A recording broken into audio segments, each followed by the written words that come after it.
Zanima me ona noć kad su poginuli. Šta je bilo? Je li neko tvoj bio tamo? Brat mi je bio tamo. 4.900.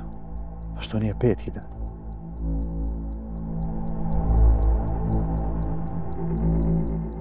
Što je njih neko poslao tamo?